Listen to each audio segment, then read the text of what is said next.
Hey, this is Charles with Rocky Mountain ATV MC. Today I'm going to show you how to inspect the connecting rod on your dirt bike, and this is something that you want to do anytime you have your top end apart. And the reason for that is if you put your top end back together and the connecting rod bearings are bad, then you're pretty much wasting your money and it could lead to a catastrophic failure down the road. You're going to have to do everything over. So there's two common checks we'll show you how to do first, and all you'll need is some feeler gauges. And then after that, we'll show you a few more checks you can do with some precision measuring tools, and that way you know for sure whether or not you need to go into your bottom end. So let's go ahead and get started. The first inspection, and probably most important inspection we can make on the connecting rod, is on this big end bearing, or this lower bearing right here. So you want to turn your crankshaft to top dead center, and then you're going to pull straight up and down on it. This bearing has a lot of play in it, but even if yours just has a little bit of play, you're going to want to get that replaced. There should be no play at all in that. And don't get that confused with side-to-side motion. A lot of times you'll feel some side-to-side play in here. And if that happens, a little bit is normal, but to avoid that, what you can do is slide the connecting rod to the side and then pull straight up and down from there. So right here we have a brand new crank. And I'm going to move, this slides back and forth, I'm going to move this to the side. And when I pull up and down on it with it to the side, there's no play at all. And this play right here is your side-to-side play.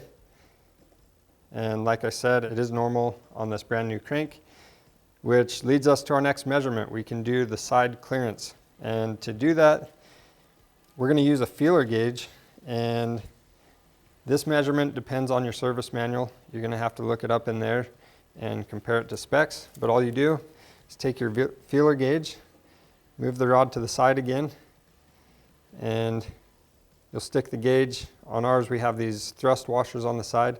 Stick it between the washer and the connecting rod.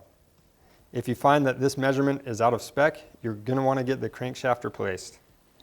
Now we're moving on to the more precise inspections, and not all service manuals are going to have all of these checks, but if they do, then here's how you do them. So this first check we're going to do is our side-to-side clearance, and we're going to measure this at the small end of the connecting rod, and we're using a dial indicator to do that. So what we'll do here, we have the dial preloaded, and you want to zero it out. Once the gauge is zeroed out, you can rock the connecting rod back and forth, and that's going to give your reading of how far it's moving back and forth, and then you'll compare that reading to the spec in the manual. If this measurement is out of spec, then you need to replace the crankshaft assembly. The next thing we'll check is the small end of the connecting rod, and one thing I want to point out is when you're inspecting all this, we recommend replacing the wrist pin, and if you have a two-stroke, this needle bearing anytime you're doing the top end. So we're less concerned about the measurements on these, but what we're going to do on ours, we're going to insert this needle bearing and the wrist pin, and we're going to check for any up and down play in that small end. If there's any play, what you'll do is remove these, and we'll use a snap gauge. We'll do an X and a Y measurement. We'll compare those to spec. If these measurements check okay, then we know that the new wrist pin and needle bearing is going to take up any play that was in there. If they're out of spec, then we know where you need to replace this connecting rod.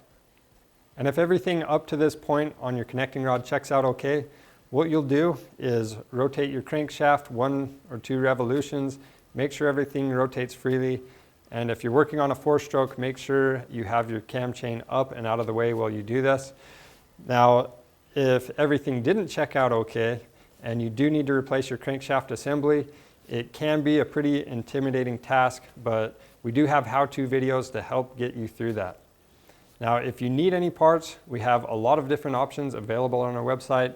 We offer free shipping on orders over $75. And don't forget to subscribe to our YouTube channel because we have a lot of useful content on there. Thanks for watching.